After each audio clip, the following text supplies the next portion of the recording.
जय श्री कृष्णा, राधे राधे। आप सभी का ब्रज दर्शन ब्लॉग्स में स्वागत करती हूँ। आशा करती हूँ आप सभी बहुत अच्छे होंगे। मित्रों, रंगों का त्योहार होली आ रही है, लेकिन क्या आपने इसकी पूजन सामग्री पूरी कर ली है? अगर नहीं की तो इस वीडियो में जानिए होली पूजन में कौन कौन सी चीज़ें ज़रूरी होती हैं जिससे आपकी होली शुभ और मंगलमय हो। तो आप वीडियो अंत तक अवश्य देखें और जानकारी का लाभ उठाएं।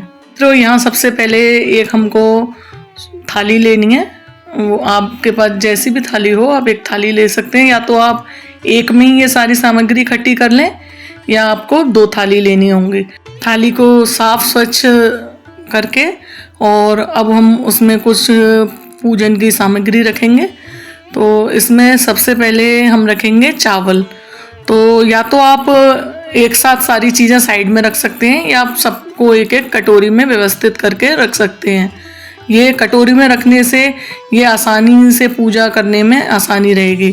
फिर थोड़ी सी हमको रोली चाहिएगी, हम थोड़ी रोली रखेंगे। हल्दी चाहिएगी, या तो आप हल्दी लीजिए या हल्दी की गांठ चाहिए वैसे, लेकिन ना हो तो आप हल्दी यूज़ कर सकते हैं पिसी हुई। थोड़ा सा आटा लेना है। फिर साथ में हमको गुड़ लेना है, भोग के रूप में हमको गुड़ वहाँ होली की पूजन सामग्री में चाहिए। थोड़े से हमको बताशे चाहिए, बताशे भी बहुत आवश्यक हैं, बताशे भी हमको रखने चाहिए। फिर हमको यहाँ एक कच्चा सूत चाहिए। ये संपदा माता का जो सूत का बंधन बांधते हैं उसके लिए भी सूत की आवश्यकता पड़ती है। तो सूत के अभाव में हम ये मौली ले सकते हैं। आप मौली सूत ना हो तो आप एक कच्ची मौली जो होती है इसका आप उपयोग कर सकते हैं। फिर अब हम दूसरी थाली लेंगे, उसमें भी कुछ सामग्री रखेंगे पूजा की। उसमें हमको सबसे पहले एक घी का दीपक रखना है, फिर एक धूप बत्ती रखनी है, माचिस रखनी है और कुछ लौंग रखनी है। लौंग बहुत आवश्यक है। और हमको अबीर या गुलाल, ये दोनों चीज़ें रखनी है। अबीर नहीं था, मैंने गुलाल रखा है। और कपूर रखना है और ये पैसे कुछ रखने हैं। हम छोटे छोटे बच्चे खड़े होते हैं जो उनको पैसे दिए जाते हैं, और पानी का जल का ये लोटा भरकर हमको रखना है। तो हमको ये सारी तैयारी कर लेनी है, जिससे होली के दिन पूजन करने के लिए जितनी भी ज़रूरत की चीज़ें हैं वो हमको पहले से ही तैयारी करके रख लेनी चाहिए। चीज़ें और हैं, जैसे गेहूं की जो बाली होती हैं वो भी हमको, जैसे कोई 7, 11, 21 ये चढ़ाई जाती हैं, इस तरीके की होती हैं।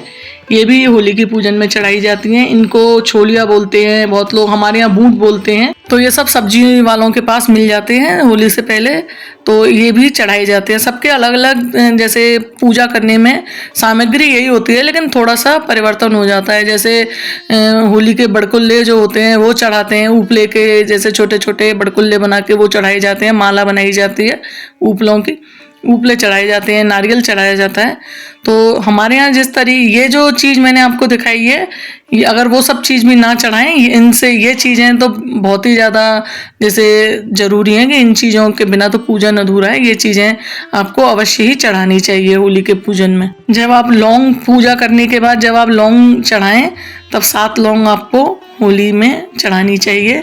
और हर सदस्य की जैसे नज़र उतारने के बाद ये लौंग आप होली में डाल दें, तो ये चढ़ाने से बहुत ही उत्तम होता है। किसी की बुरी नज़र या कोई जैसे नेगेटिविटी है, कुछ भी है, तो वो टल जाती है। तो ये उपाय ज़रूर करना चाहिए। थोड़ा सा गुलाल होली में अर्पित करने के बाद फिर एक दूसरे को गुलाल लगाया जाता है। होली पूजन की ये सामग्री तैयार कर लें ताकि पूजा विधि में कोई कमी ना रहे और त्योहार का पूरा लाभ मिले। अगर वीडियो पसंद आई हो तो लाइक करें, शेयर करें और चैनल पे नए हैं तो चैनल को सब्सक्राइब करना ना भूलें। मिलते हैं अगली वीडियो में। आप सभी को होली की हार्दिक शुभकामनाएं। आप सभी का होली का पर्व मंगलमय हो। जय श्री कृष्णा, राधे राधे।